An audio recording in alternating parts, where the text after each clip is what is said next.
What's going on lado? He's in a so we have to roll on that now. What's going on? He's a was what he going to reason. He asked what the ones that day.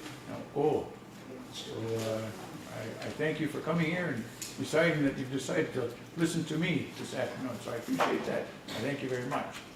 So Owennatekha Owennatekha ni Waxano ni Kanyonkeha, Prime Maracle ni Waxano ni Owennatekha, and Oswego ni Wageno, right? Oswego is the name for our community in our language. In English, we call it Six Nations, okay? And this is to locate us where we're at between Detroit and Buffalo here, Toronto's here, New York, Boston, Montreal, whatnot. So that's where we're located, for people who are not familiar with that geography. And there I'm a co-founder and the principal instructor and the administrator and the garbage taker outer of Owennatekha, which translate as Our Language Society. And Six Nations is a community where there's 6 nations of people that live there, actually a couple more besides, and that 3 of those 6 languages are still spoken. We've got about 13,000 people living on the reserve. We have only 2 first language Mohawk speakers left. There's 2,000 other Mohawk speakers that live in other communities further to the east. Okay, and so we've got 3 dialects of the language. An eastern dialect, a central dialect, and a western dialect. So there's only 2 first language speakers left of that western dialect.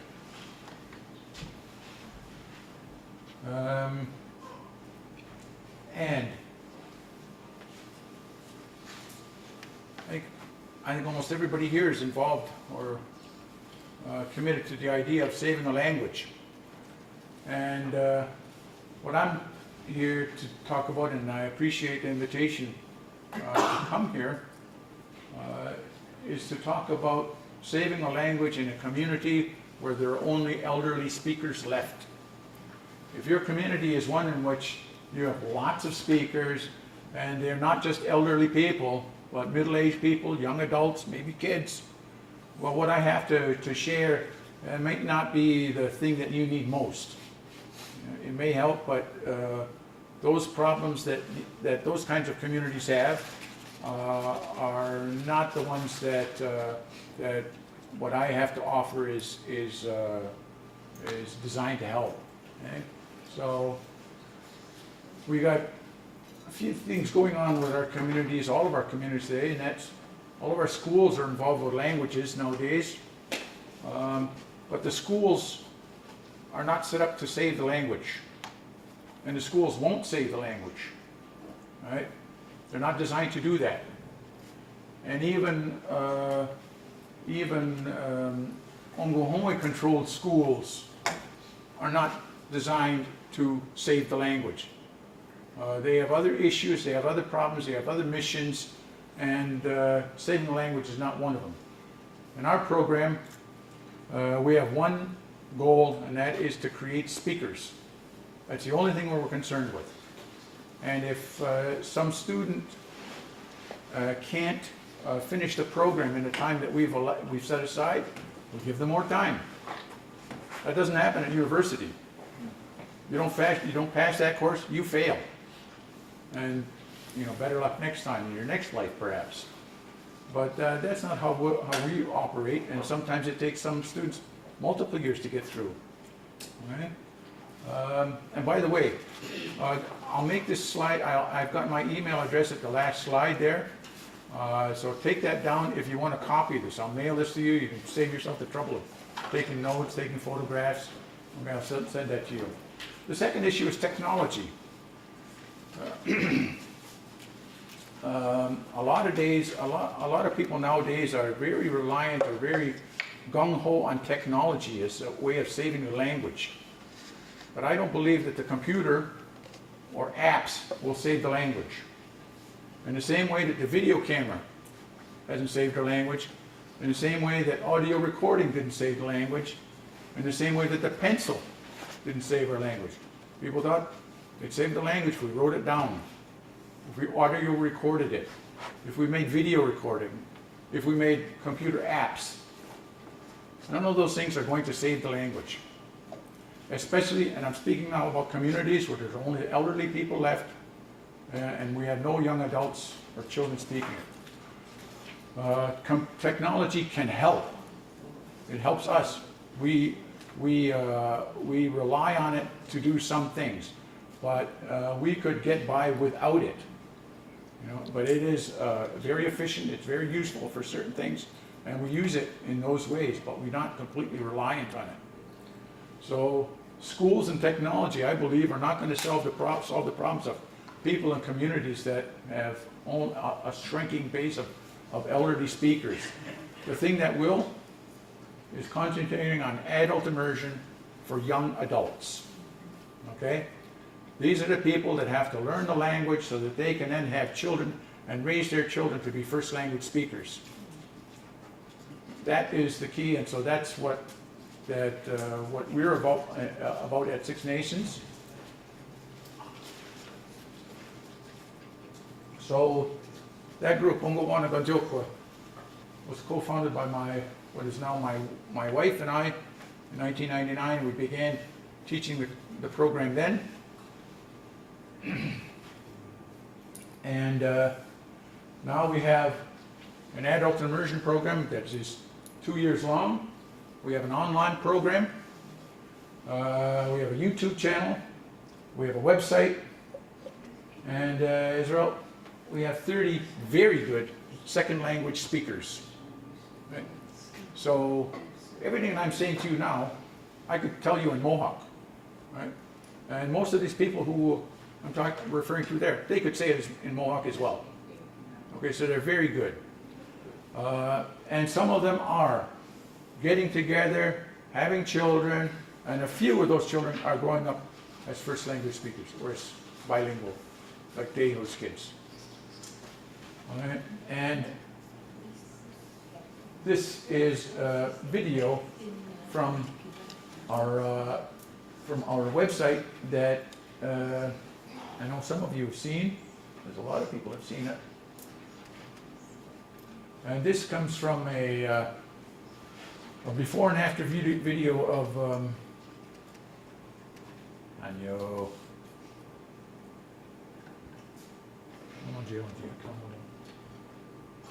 Okay.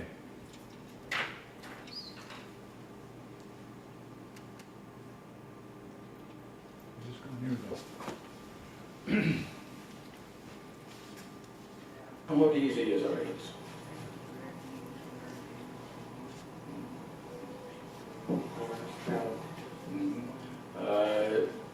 Oni sasanota. Donat de sosiriapon. Okay. What's your language background? Very little. Okay. Okay. What can you say in language? Ryan Youngats, Wata Lido Demo, Owennatekha. Exactly what I asked him. You didn't understand the question. You memorized those answers, didn't recognize them when you heard them, when you heard the question.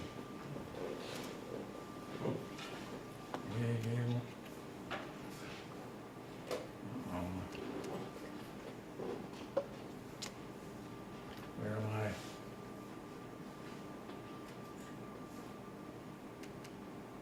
I? And we went through,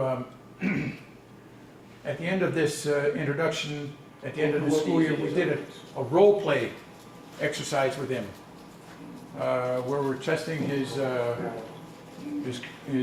speaking ability. You'll see that here. I'm afraid to fast forward it. That's what I'm going to do. Donat de sosiriapon.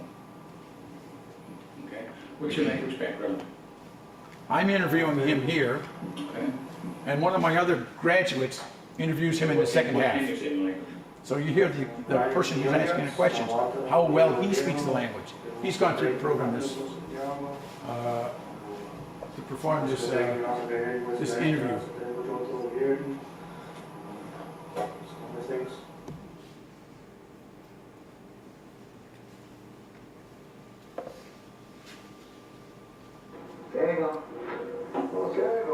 So this is the role play.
Good.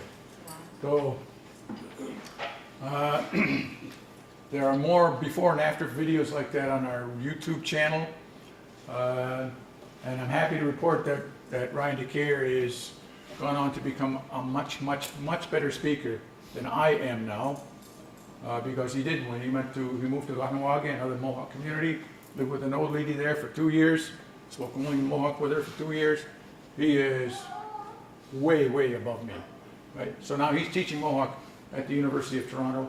He's also helping us in our program.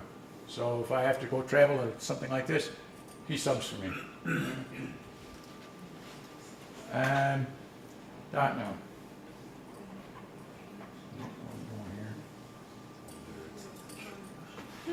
Oh, yeah. No more dog crap. Hello.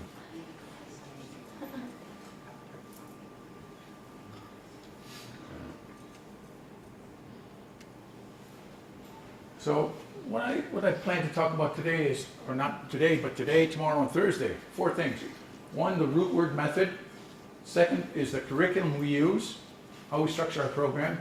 The 3rd is the teaching method we use. And the 4th thing is assessments, goals, and setting up a program like ours. All right. First of all, I should lay out my excuses here. Okay, we do all of that, and I did not grow up speaking the language. My parents don't speak the language. I only knew 3 words when I was 18 years old. I couldn't say yes or no. Couldn't say please or thank you. I could say come here. That's what my father, who knew a couple words, could say. Always told me come here. I could say what time is it, because I worked with an all-Indian crew and I wanted to know when quitting time was. So I learned how to say that. What time is it? I didn't have to watch. And there was one other thing, I can't remember now. Escapes me, but so I'm not a first language speaker, not a speaker at all from that time, and I have no teacher training, and I've had no linguistics training. So anything that you hear me, any linguistic term that you hear me use this afternoon or tomorrow, you should treat with suspicion. Okay? I've heard some things and I picked them up and I'm told that I don't always use them correctly. Okay, so be mindful of that. And in regard to some of these formal, academic, learned ways of discussing the language and language learning, if there's a difference in what you heard with Deho's presentation earlier and mine, go to his version, okay? I'm just here to explain what it is that we do. And what we do is we started in 1999 using a method root word, and I tried for years to become a speaker, to learn the language, got nowhere, took classes with lots of speakers, got nowhere until I went to see David Maracle, probably a very distant cousin. I went to his office, and he had been one of my teachers some years before. I go to his office and I see hundreds of little pieces of paper scattered all over his desk. I said, what's going on here? He says, I got a new way of teaching the language. I said, what's that? He says, look, he says, you got this little piece of paper here, this bit here, this word bit here, and this other word bit, and you pull this one down there, and you got this word here. He says, he's got a nice house. Ronosillo. He says, now if you substitute this little part here, well, the house, for this one here, for car, it's Ronosillo. He's got a nice car. 10 seconds, I knew that getting a grip on that would make me a speaker. And because he had assembled those bits of meaning into book form, I knew that I had the ingredients to make myself a speaker. And so that's how we began. My wife and I took on the job of putting together a program whereby ourselves and a dozen other people could sit down there with speakers and learn, or students, and learn the language. And it sort of worked. It wasn't great. And at the end of the year, our funding expired, and people came up to us in the community and they could hear us using the language, not terrifically, but using the language, and said, I want to take the program next year. I said, what program? You know, this is not a school, you know, this is a one-shot deal for my wife and I to learn the language. Well, I want to take it, you guys can do what we want. Okay. So it sort of grew and grew, and it was years later that we said, we better come up with a name for this place. We didn't have a name. And we needed a mission statement. Years later, we'll come up with that. So all of these things evolved. We didn't set out to start a language school. And I was the organizer, I was the fundraiser, I was the, after the first year, the principal instructor, and really didn't know anything about it. I was just making this stuff up as I went along. And I still am. We're not following a blueprint, there's no master plan. I didn't have anything to fall back on, because I researched by speaking with all the Mohawk teachers in all the communities. How do you teach? What do you do? What's the secret? I gave them questionnaires, I conducted interviews, I paid visits. After 6 months of that, I came back and realized I didn't learn anything from them. None of those things would help me be an effective teacher. I just made it up. And so this is what I made up. Okay? Started sometime down the road with this polysynthetic word, okay, which most of you, I gather, are familiar with. After that first year, I called up the Endangered Languages Fund at Yale University and said, you guys give up money for, you know, languages that need help? Yes, we do. Well, we want money, a big pile of money. We got this great program where we're using a new method of teaching the language. The guy says, what's that? Oh, we use these little bits of meaning and I put them together to say words, and that's going to work. He says, in so many words? Well, of course, you ninny. That's the only way you can speak a polysynthetic language, is by learning those little bits and pieces. I was stunned because none of my teachers that had tried to teach me for years had said anything about that. None of them ever taught me that way. And I'm thinking, why is it a white guy at some Ivy League school knows this, and our own people don't know it? That's the way it is. So this is polysynthetic. And that, as we know, is where one of our words is the equivalent, often the equivalent, of a whole sentence in English, like these two words. Well, nothing special about these in Mohawk. He will repair the car for us. And she and I went for a walk again. There's nothing unusual about them. They're kind of long, but there's nothing unusual about those words in Mohawk. And that was how the language was always presented to me before. Just a big, massive chunk of text that didn't make any sense. But when I saw those bits and pieces from David Maracle's work, I realized that there was an internal logic. Not only those bits and pieces, there's an internal logic. Just like there's an internal logic in your operating systems on your telephones and computers.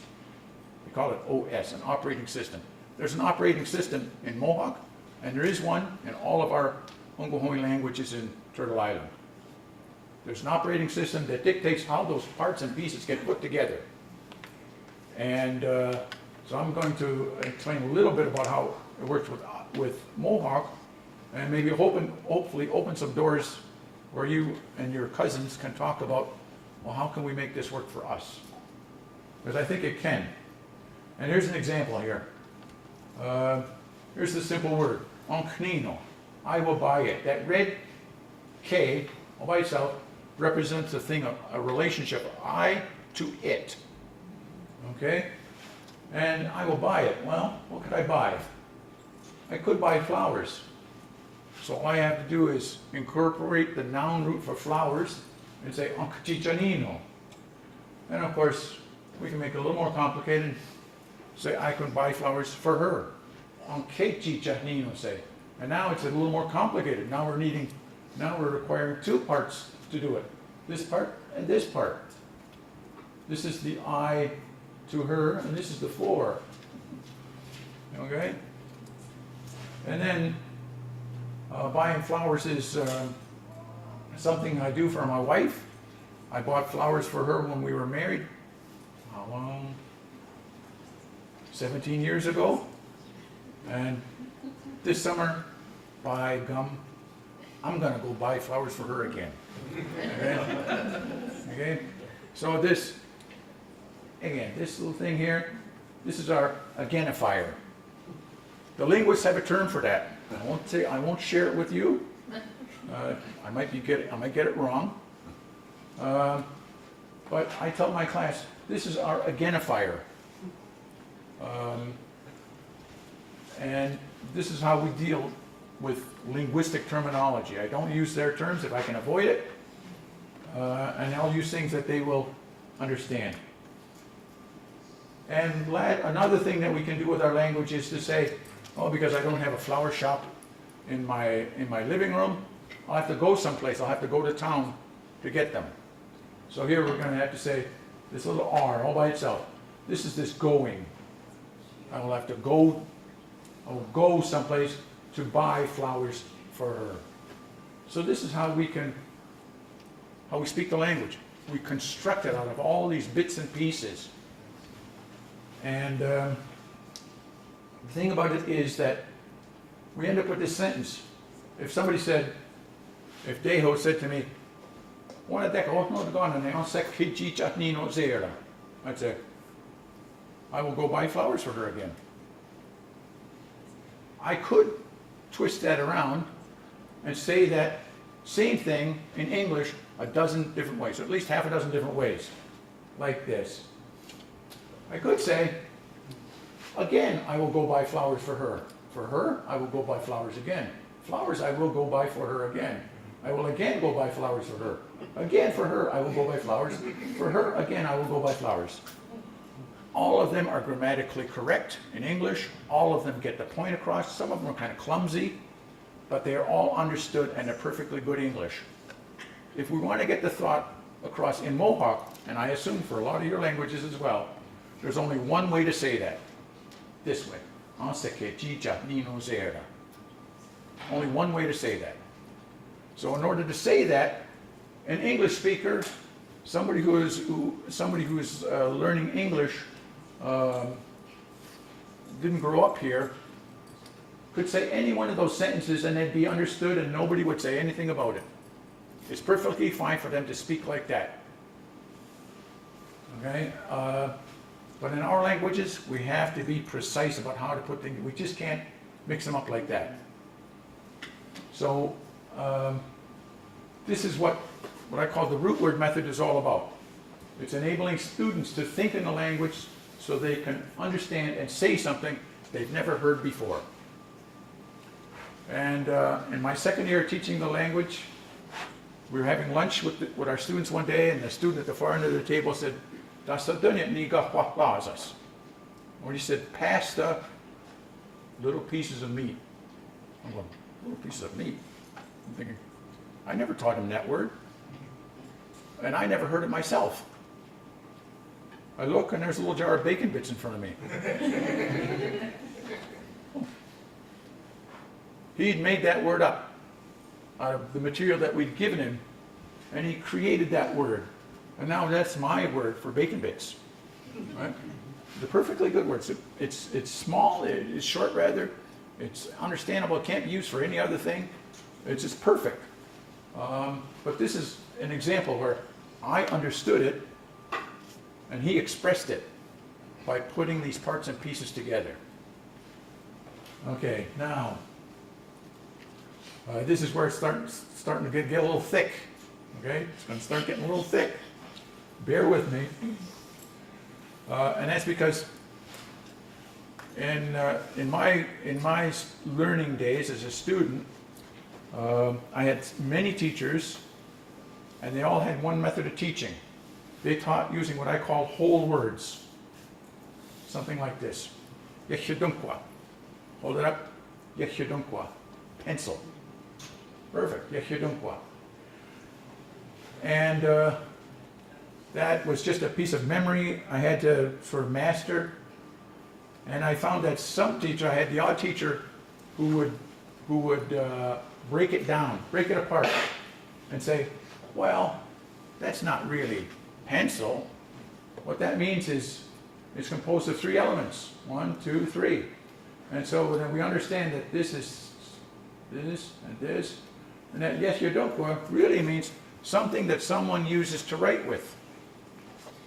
So if you understand that, well, yeshidunkwa doesn't mean just pencil. It's also our word for pen, for a marker, for a crayon, for any writing instrument. Yeshidunkwa. Okay? It's even one of those little scribes that you use for your telephones or devices. Doesn't make any mark at all, but you use it to write with. Okay, so yeshidunkwa. And I thought that was great. However, what I came to learn using the root word method is that this word yeshidunkwa, none of these things are roots. Okay? None of these things are roots. Here's the root for yeshidunkwa. That monster. Okay. And you see I got a little dash mark before and after it. It's incomplete. There's something that has to be added at the beginning and at the end to make it a word. By itself, it is nothing except a piece of meaning. What it is, it's the essence of pencilness. It's the idea of a pencil. It's not a pencil. Pencil is yeshidunkwa. But this concept, this idea of pencil, that's what this thing is. And this is what we need to start doing something real with pencil. This allows us to start saying a long pencil and a short pencil. This allows us to say things like, I bought a pencil. And I'll lend you a pencil. He and I have traded pencils. Okay?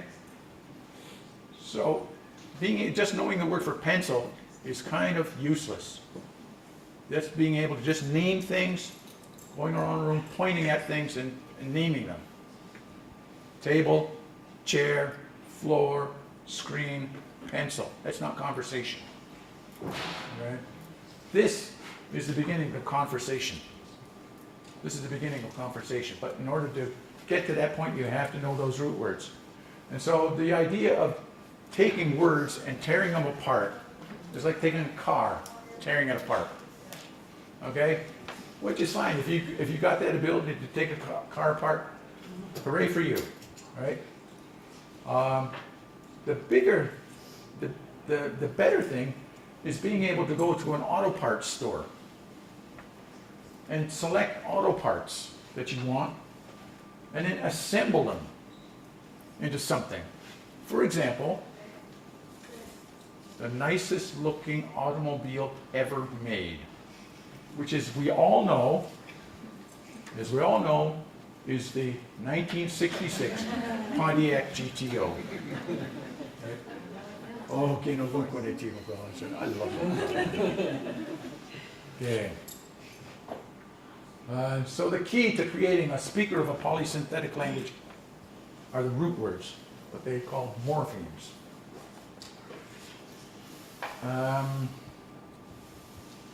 So language learners need root word dictionaries that contain the whole words and the root words.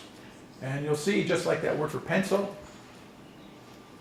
that the root word is often quite a bit different from the whole word.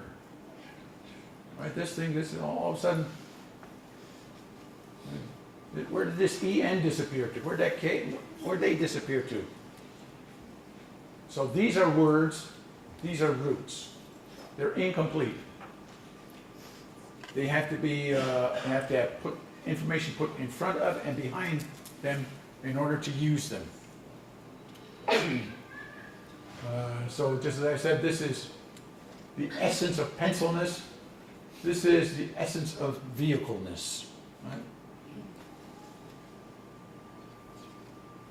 So language learners need root word dictionaries that contain all of the bound pronouns and the freestanding pronouns used in constructing nouns and verbs.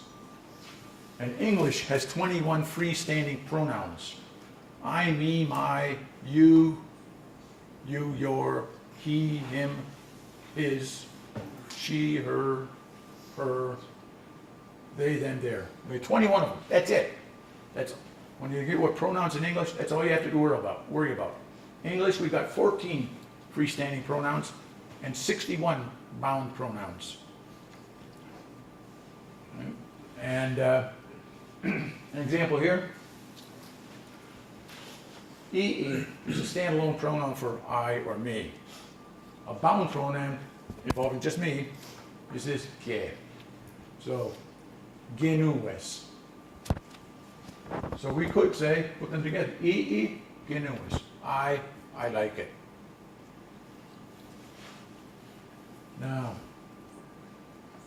language learners need root word dictionaries that detail how these bound pronouns change when they're attached to different noun root stems or to different root stems. And you saw that one of these, here's a bound prefix for all of us. It shows up in this form when it's attached to verbs that begin with a consonant, C. A root starting with a consonant. Then all of a sudden it mutates to this when it's attached to verbs that begin with A. It mutates to this when attached to verbs beginning with I. It mutates to this when attached to W with E. And then if a word begins, a noun root, a verb root begins with an O, look how it completely mutates. So in order to master the language, you have to learn all those different roots and how they become modified, how they change. In addition to noun roots and pronouns, we also need to know verbs. They have to know the most common aspects and tenses of a verb. And here's one here. This is the verb root for covering something. So this is all about I. I always cover it, telling somebody to cover it. Yesterday I covered something. I would cover it if you paid me. I will cover something tomorrow, and I've already covered it. Okay, so we want to talk about activities in different time frames. We have to know how to construct those time frames. And a good root word dictionary will have those elements in it for common verbs, not rare verbs, but things that we use and do every day.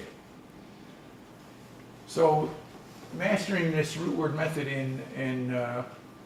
at Six Nations, our students have to end up learning about 1,000 verb roots and their endings. You saw the endings in that previous slide, lots of endings. But the good thing is that there are patterns that go with this verb root ends with a K. And you see this set of endings here? There's an S here, no, nothing here. There's an E here and an O-N here. This pattern of endings is the same for every verb root that ends with a K. Okay, we just made things a lot easier. So a big part of this thing is introducing patterns to people so they don't have to remember all these multiple, infinite number of possibilities. We have to learn the verb root and the endings, there are patterns of them. They have to learn about 200 noun roots and the whole words for those roots. 100 particles, those are our in, on, at, by, for, under, over, always, sometimes, never, whatnot. 100 pronouns and personal prefixes, and then just names of objects, places, foods, body parts, things that we do all the time. 600 of those, that's 2,000 pieces of information. And with those 2,000 pieces of information, you can be a darn good beginning speaker. But you have to learn, when we're talking about a verb root, that's an awful lot to remember. That's an awful lot to remember. But there is a finite set of information that you have to master, and you have the parts to start spitting it out. And before you get that point, though, I say that a good root word dictionary is like a toolbox, carpenter's toolbox. But if you're going to use that toolbox, you have to know everything about every tool in the box. You've got a hammer, you've got a screwdriver, you've got a pair of pliers. If you pull out that screwdriver, you have to know which end to hold. You have to know that it doesn't work if you pound things with it. You have to know that you have to put the small end into the head of a screw and twist it. You have to know how it works. The same thing with all those parts of the language. All those verb roots. You have to know how they behave and how to use them. And so this is a very mechanical process. And I tell people who, if students, if they are good at making a shirt or a dress, they can sew and put together that from a pattern. If they can take an engine apart and put it back together, they're thinking in sequence. They're thinking in sequence. They have to do this before they do that. And that logical set of thinking, pattern of thinking, applies to how we speak the language. There's a starting point, and you go on from there. In Owennatekha, the starting point is in the middle of the word, not at the left-hand side, in the middle of the word, and we build out. Because what's in the middle of the word determines what goes before. And what goes before determines what goes before that. And what goes before that is determined by this piece here. Same thing, the end of a verb root. What comes after is determined by the last letter of that verb root. And on and on and on. So it's a matter of building. I was speaking with some, not too long ago, and they said, well, for our language, it's the end. We start all building our words with the len, the very end, and we build forwards. Okay, so each language had its own structure, which determines how all the pieces fit together. And so you have to talk amongst yourselves to find out what is the order in which words are assembled. Okay? And you have to, if you can master this thing, you can speak like Ryan DeCare did in that video, and he's talking about that dog, and your dog shouldn't be outside, and he said, "Owennatekha, Owennatekha," and you can see him rolling his eyes. Owennatekha. He is mentally constructing it in his head about how that word should be constructed. And our beginning students, I can ask them to say, how would you say, not "I will go buy flowers for her again," but "I will buy flowers." And you can see them going, and you can see them just looking at the charts in their head, and they're going, and they're picking this piece of information out to attach to. They're doing this in their head. But the more they do it, it's like a physical skill. Any physical skill, you know, any physical skill. Slap shot is a physical skill. The more you do it, the less you think about it. You don't have to think about how high you raise the stick. You don't think about where you hit the stick before the puck. You do when you're first starting. Somebody teaches you and tells you how to do it. And you concentrate on that, but after you've done it a couple hundred or 1,000 times, you don't think about it. It's second nature. The same thing with this. The more you put those pieces and parts and pieces together, it's second nature.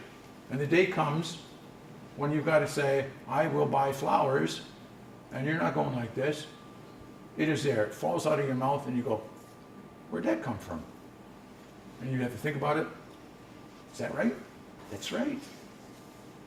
And then, next thing you know, you're saying things that you never heard before. And you never thought about, you just knew that you wanted to talk about going to buy flowers for your wife again. And it just falls out of your mouth. Because the back of your head knows how to do it. And that's because it's trained and it's practiced at doing this. But of course the simplest, the way to do it, to make it easier is with repetition. And starting simple. So that's the subject in my little chat tomorrow, is starting simple, adding complexity. Where do we start, and how do we build on, how do we structure a 2-year program that way? So, if that's what we need, and that's a resource, a toolbox, if we need a toolbox, we need people who can use that toolbox to teach us with. We were fortunate in our language to have a very good toolbox, yay thick, okay? And every student gets one in the beginning of the year.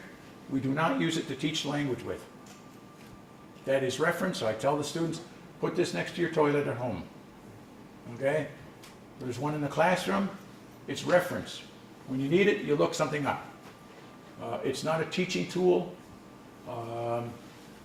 What we need and what language groups needs is to take all that linguistic material that's been assembled over the years and to create a dummy's guide. You know those yellow and black books you see in a bookstore, a dummy's guide to brain surgery, okay? We need a dummy's guide to our language so that students can understand when they say, "Oh, we need an identifier at the beginning of this sentence." Right? We need a coincidentalizer at the end of it. Right? So if we need dictionaries, we also need teachers.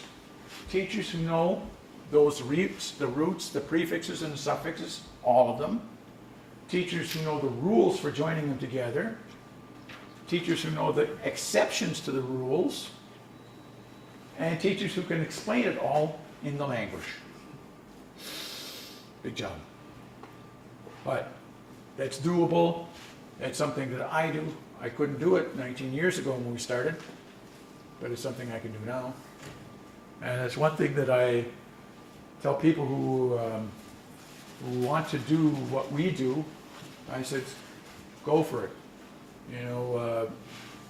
Give it your best shot. Do as much preparation as you can. Don't wait forever, but get it going and be mindful that at the end of the year, you won't have achieved what you wanted to. You may be disappointed and frustrated, but hopefully if the community is prepared, the students are prepared, they've accepted that you have done your best job, and you just be committed to saying the next year will be better. Right? So that is one thing. We don't have these teachers right now, and these people evolve, they develop, they grow to solve these problems of how do they deal with this language where there's no blueprint to follow. So, I'll say in terms of structuring a language, there is, in structuring a curriculum, if you can solve this problem of resources and a teacher, there's no blueprint to follow. You come teaching the language and you say, okay, I could teach this part of the language, or I could teach this. Now, what am I going to do? I could talk about how to construct verbs in the future, or I could talk about how to talk about them in the past. Which way do I go? Usually, or often is, there's no difference. Pick one. You know, my advice, though, that in terms of what I give tomorrow is pick the grammatically simplest route to follow. Okay, pick that route, and catch up to this other one later when it's a better time to do it. So with all of that, bearing all of that in mind, I have to say, are there any linguists in the group? Nobody? 2.5, 3, 4. Okay. Are there any linguists in the group? Nobody went. No loud and proud. No bragging. Okay. Well, for you people, linguists can help. Okay. I see a role for linguists in helping us as a people and where we're at. They can write that dictionary if it doesn't exist. They can explain what's in it. They probably shouldn't teach. It doesn't, not true for everyone, for all of them. And it depends on the linguist. A lot of the linguists are people who grew up in the city with no connection to Ongohonwe people. They're not Ongohonwe.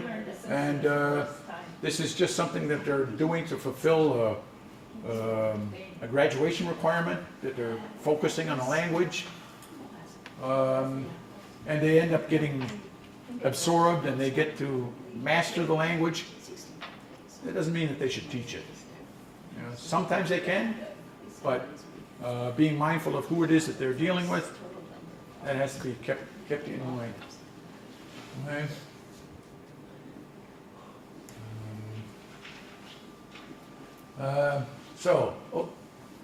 Again, to repeat, this is what this root word method is all about. Enabling students to think in a language so they can understand and see something they've never heard before. However, not everyone agrees. Deho alluded to it. I've done demonstrations where I show this, how we assemble words, just like I'll go buy flowers for her again. And when I've done that in circumstances where there's a mixture of people in my own home territory, and there's students and beginners and people who don't know the language, they all are crazy about it. They love it. They want more. Tell me more. I want to take that program. They can't get enough. And then there's first language speakers in the room. And I think it's crazy and a waste of time. They got no time for it. And why would they? Right? They already speak the language. They don't have to learn it. They don't have to go through all that pain and torture of trying to remember thousands of bits of information. So to them, it's like of little benefit. It's like driving a car. We're all trying to learn with standard transmission. You know, gear shift, clutch, brake, gas. This is what we're trying to do. It's clumsy, right? Our first language speakers are all on automatic. They got no worries. Why would they bother going to learn standard if they can already drive an automatic? You know, they just think grocery store. And they go, right? They're not worried about that hill at the top there where they got to put the clutch. They're not worried about that at all. They just go. So why would they be bothered with all of this stuff? Okay, and it's difficult to get, sometimes, some of them are into it. But not everybody is. And I've had descriptions. That little againifier that I had in my, I'll go buy flowers for her again, that little SE. I mentioned that to my uncle. It's my grandfather's brother, actually. When he was alive, and I heard him use that word, and he said, "Yette wagyon." He said, "Yette wagyon." I thought I'd learned. I was studying, and I'd learned how to say, "I don't have any money." So I thought I had it down. Yette wagyon. And so I wanted to confirm this with my uncle, and I'm thinking, "Yette wagyon." I said, "Uncle, how do you say I don't have any money?" And he says, "Yette wagyon." What's that? Yette wagyon. I heard a little something in the middle there that I didn't say in my version.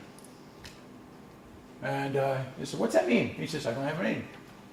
I said, "What did I say?" He says, "I don't have any money." And he put that little againifier in the middle of that word. And I said, "What's that thing doing in there?" He goes, "I don't know, it's there. This is how you say it." That's the way he said it. And when I finally learned about it, years later, this little againifier, when that's used in a negative context, means any more. So what he's saying is, "I don't have any more money," implying that he used to have money. Now he doesn't have any. And that little piece of information there, he could use freely, unthinkingly, but really not know what it meant. And so they're often, when you want to ask a first language speaker about complex grammatical questions, they're not often well equipped to answer it in a way that's helpful for a second language student. When I would press him on this, try and get down to the nuts to the nitty gritty about this, he would just get frustrated and say, "That's just the way it is. You know, that's just the way it is. You know, I said it this way. That's just the way it is." In the same way that we would be frustrated if somebody off the boat came up to us on the street and said, "You speak English?" "Yeah, I speak English." "You help me with English?" "Yeah, I'll help you." "What does this word mean that you people use always?" "What word is that?" "The." "What does the mean?" What would you tell him? I know what I tell him. I'd say, "That's a stupid question. Everybody knows what the means." And I couldn't tell him because I've never studied it. Only people who have studied the language can explain it in a way that makes sense to somebody else. So our first language speakers, bless them for their knowledge and their wisdom, aren't always in the best position to help us unless they themselves have studied it. All right? Okay, so I say that this trying to master the language through this root word method is not easy. It takes us 2 years to do it, to get somebody where they can go all day long in the language, know English, and speak about any ordinary, everyday thing. And that's what our graduates can do. So even though it's nonsensical, and even though we have people in our own community that don't use our method, we've given them the papers. We've helped as we've offered and been there to help them do what we do. It hasn't taken root there, but as Deho explained, it is working for 2 of our sister languages. The Senecas and 3 communities in New York State have translated all of our materials into Seneca, and they're using it to teach the language. I went to their graduation last spring, their first year program. I sat and listened as though people got up and spoke, and those students there were where our students were after our 10th year. So they cut 10 years off their learning curve by using our materials, just because they were just using the Seneca bits and pieces in that method. The Unitas have started a program this past summer. I haven't caught up on how they're doing. So it is working with our sister languages. It is something that I know the Taltans in British Columbia are trying to work on. That the Yukoners at, where's it? Carcross? Southern Shoshone, I think. Pardon? I think Champaign Ajax, Southern Shoshone. Okay. They've started a program just very recently. Okay, so they want to take this method of assembling words using those bits and pieces to start creating speakers.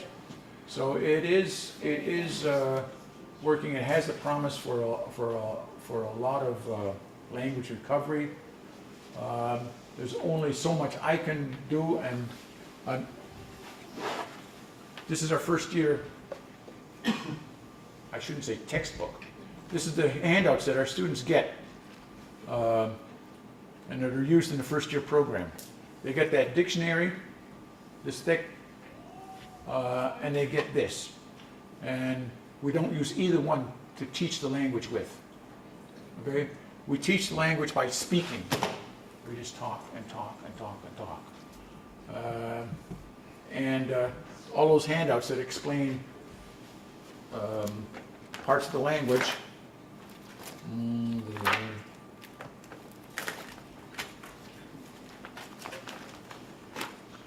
All these handouts there, they get after the fact. After they've learned them, by hearing them, and hearing them, and hearing them, and finally saying them, then we give them the handout. Okay, you've learned it. This then becomes reference. In case they've forgotten it, then they can look it up. But in the meantime, they've already heard it, and can say it, and know what it means.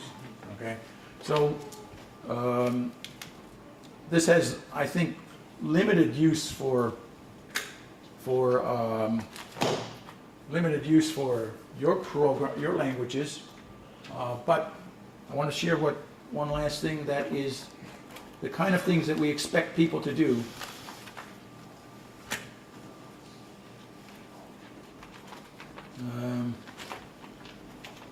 We divide that first year into 11 units, roughly 3 weeks apiece. And I'll spend more about this tomorrow in that, how the language, this program is structured. But after that first 2 weeks, when that first unit is over,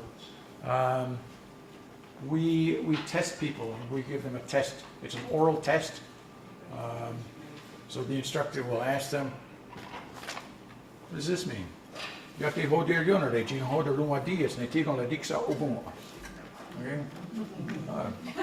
Do you know what those kids are called? That's easy, not too bad. Or how do you say, that old man really likes this one, but I think he likes that one more.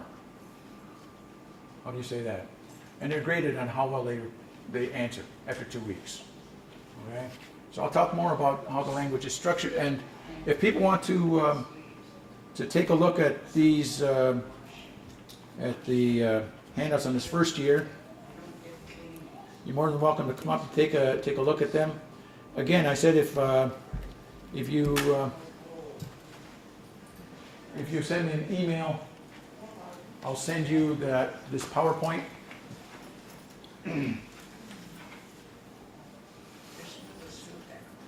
And I want to leave time for questions.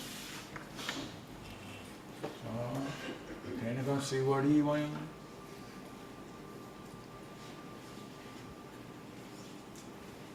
How many hours hours of class time do you put in those 2 weeks? Students are in class 6 hours a day, 5 days a week for 2 school years. That's 1,000 hours a year.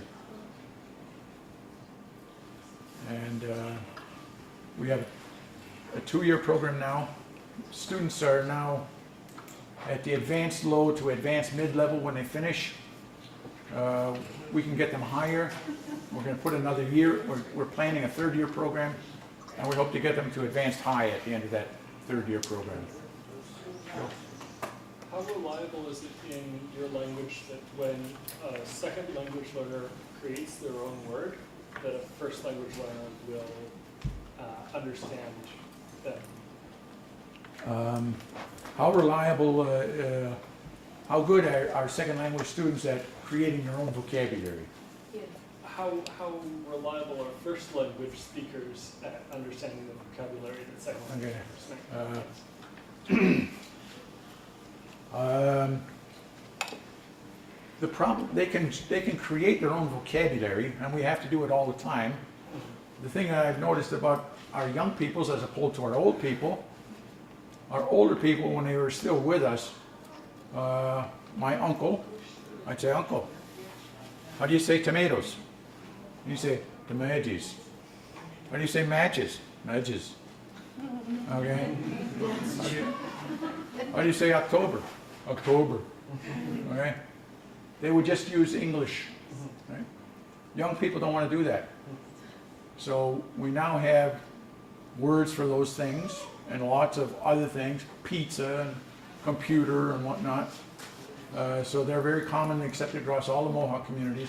But all the time we have to come up with new words. And I was asking my partner, my co-instructor, I was thinking the other day, how do you say power steering? We said to think about, we argue back and forth about how it would be, and we haven't tried it out on an old timer yet.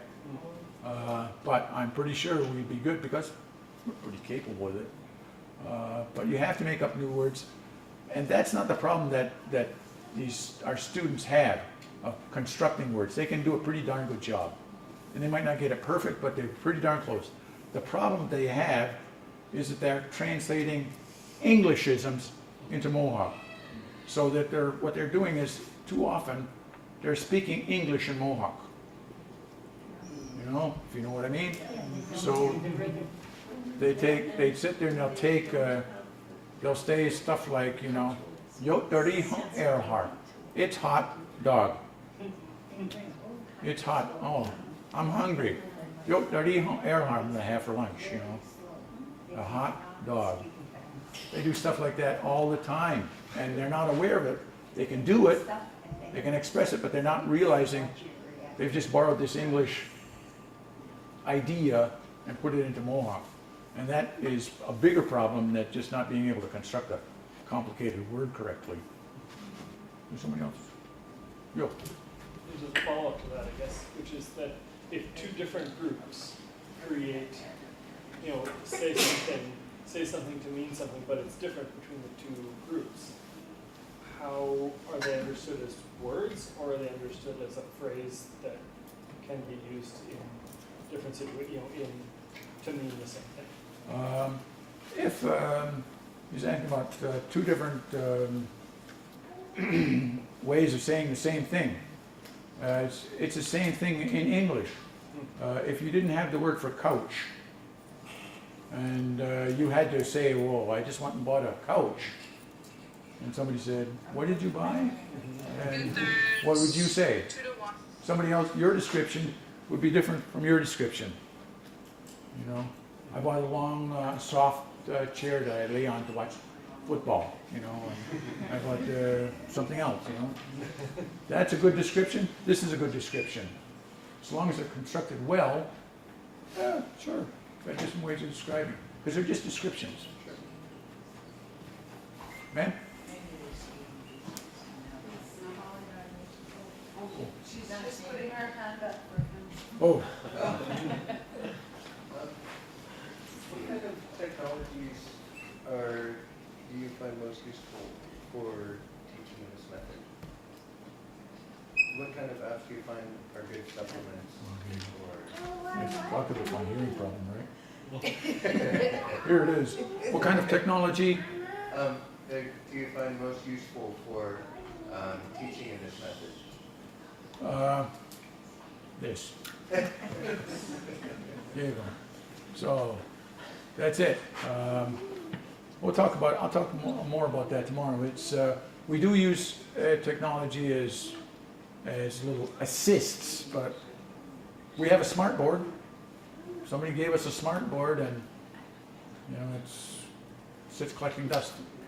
I don't know how to program it. I recognize it has a lot of value, but there's so much time that goes into programming it that I just don't have it. So, we don't do it. Do you do much activity outdoors or on the land? Acting out? No, do you do much activity outdoors or on the land? Of course you have How much activity? Like Pila this morning, I was talking about these camping trips. And he talked, and I was going on and he was thinking, it was all so great. It was all so great, these camping trips. That's because where I'm sitting, all I'm hearing is championships. So activities, you say. Activities. Outside activities.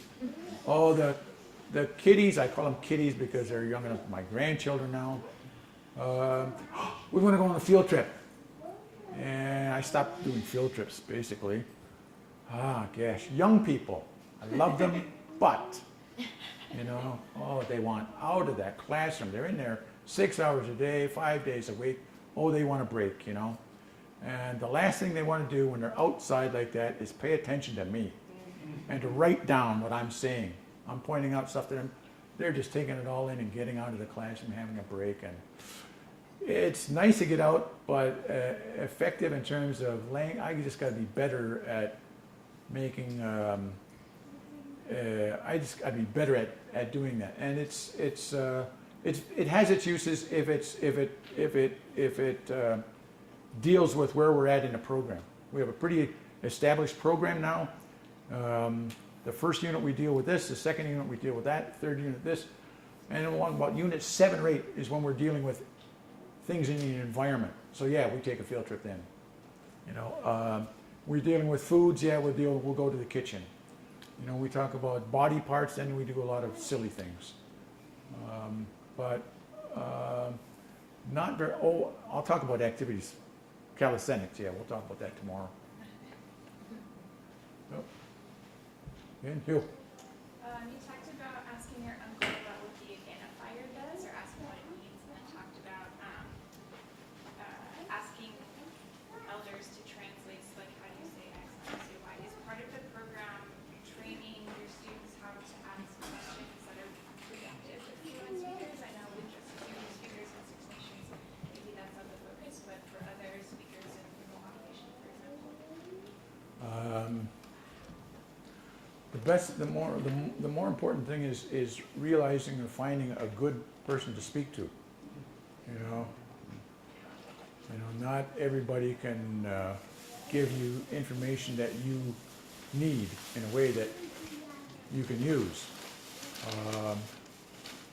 One guy I would always and then you have to adjust. One guy I had to develop the habit. I'd say, "How would you say I hunted?" And he says, "I hunted." Well, he said it to me in Mohawk. He said, "Oh no," I said, "How do you say I hunted?" And he said, "You hunted."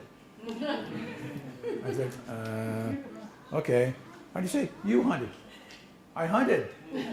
"Okay, I got it. What's going on? How do you say we hunted?" "You guys hunted." So that's one little thing, but the more important thing is recognizing who can give you what you need to know in a very helpful way. And those people don't fall off trees. What's your experience with the graduates after the 2 years use of the language as they then go back to their family, perhaps in their jobs, they have chances to do it? It depends on the student. How well do they use the language after the program? It depends on the student. And some students are, I'll tell you, I found that I'm a very poor judge of character by running this program. Because everybody would come to me, would come to the program and sort of, I want to take the program, I want to take the program, I want to sign up.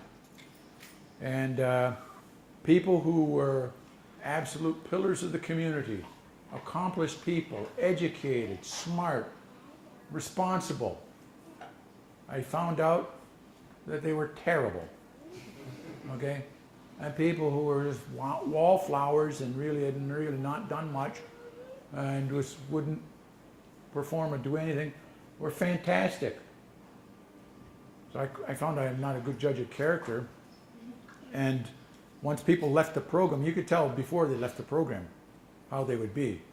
And I find that everybody wants to learn the language. But not everybody intends to live their life using the language. Some people want to have it like it's a, treat the language like, here's the language right there.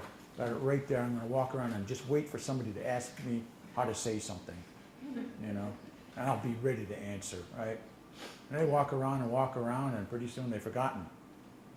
They've forgotten it, right?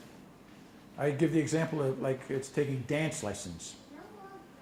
Some people go there, they want to know how to dance. Everybody wants to know how to dance. And some people go out there, leave that classroom, the last class, and they're just walking through life waiting for the music to start. Right? And some people walk out of that, they don't walk out of the classroom, they dance out of the classroom. They dance their way home.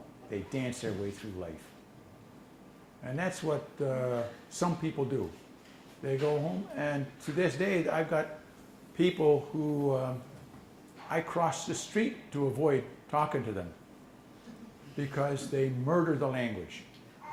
It is just off. My ears bleed after I finish talking to them because they're just terrible at the language. But they're just compelled to use it. They've got to use it. And they see me, they know I can use it. So, boom, they come up to me, jab, jab, jab, jab. And I'm just trying to get away because this guy's killing it. But they're dying to use it and use it all the time and they won't stop. But they're still terrible. They're no better than them when they finished 10 years ago. But they use it all the time. And they're teaching it in their own way to their kids. So there's students like that. And there are students who thought of it as school. And these were our better students who came there with master's degrees, some of them. And they crammed for test, crammed and stressed out and got really uptight about a test and say, oh, because it was school to them. And they wanted to learn the language, but did that mean using it on Facebook? No. Did that mean going to longhouse ceremonies? Nope. Did that mean doing anything with it after they left? No. So you know pretty, you know, halfway through the program where people are going to be. That some people are just going to forget everything, forget most of what they learned within 6 months. And that you kept looking at some people saying they're going to go and do something with it. Are there jobs for them? Pardon? Are there jobs for them when they? The funny thing is we started the program, there was no money for this thing. We are hopefully going to be have $500,000 to spend this coming year on our program. And when we started, of course, we had nothing, and there was no funding for this. And we went to the local. We have an organization in our community that it's a Native organization that conducts training programs for high school dropouts to get their GED. That will offer they run a training course for people to become welders. They send young people off to town to become beauticians, job training. And they agreed to fund us on the basis that we were a job training program. So that organization will take a kid that wants to be a welder and they pay a welding school so many dollars per student per day for that student to learn welding, 6 months or something like that, or somebody to go to a hairdressing school, and they treated us the same way. We'll pay you, my wife and I, so many dollars per student per day to teach that person the language. And their rules, this was a native job training agency, and the rules say, language isn't job training, that's not vocational. Those guys bent the rules. They said, oh, they're teaching them to be teachers. These people are going to be teachers. This is teacher training. I'm sure they bent the rules in order to get that, to make that happen. And as it happens, it did work. So now there's 25 people teaching the language that have gone through our program, from preschools to university, in places that, in programs that never had programs 5 years ago. So the fact that people started using the language in the community, it spread and spread. More people wanted to take it and wanted their kids to take it, and in cities, and it spread and spread so that native people in the city of Buffalo, 2 hour drive away, they started a program using our graduates. It's just mushrooming all over the place. So yeah, it did lead to jobs, and the trouble, yeah, so there are quite a few jobs that didn't exist 20 years ago. You ever take anybody into your programs who just want to go and learn what you do and learn your language, but maybe not to use it for life, so they can go and apply those techniques to other languages? And do what? So we bring it home and try it out in our language? We would love to have anybody else from any other background come to us. And we tell it to we have our sister languages, Onondaga and Cayuga. They're on their last legs. And they're not creating speakers. They've had language programs for 20 years or 10 years, and they're not creating speakers. So it's, they got a short shelf life. They could send one of their people to our program, learn Mohawk, take it back, and start successfully teaching language. They don't do it. Okay? And that's a sister language where it's very close to ours. And even a distant language or completely unrelated language, the principles, it would be, we'd still do it because we're committed to helping other Ongohoe languages, rebound and revitalize. So yeah, but it's a big price to pay for that. It's a big price to pay to put a year or two of your life on it, at some financial sacrifice often, so. But we'd be willing to do that. I asked that question once, and he said, he told me the name of the hotel where it was in their town. Oh, right. Yeah, I asked that same question before. It's some Bear Lodge or something. Bears Inn. Bears Inn, yeah. Let's send a cohort. Yeah, let's go.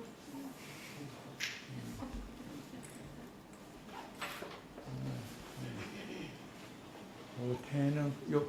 On Thursday I won't be here, but I was wondering if I could get a copy of your presentation for Thursday.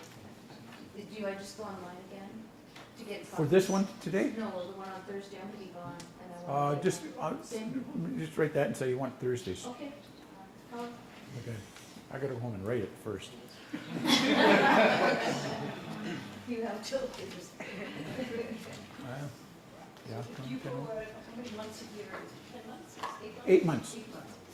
8 months. We follow the school calendar. So when the schools are out for PD days, we're out. As we're competing, moms have their kids at home.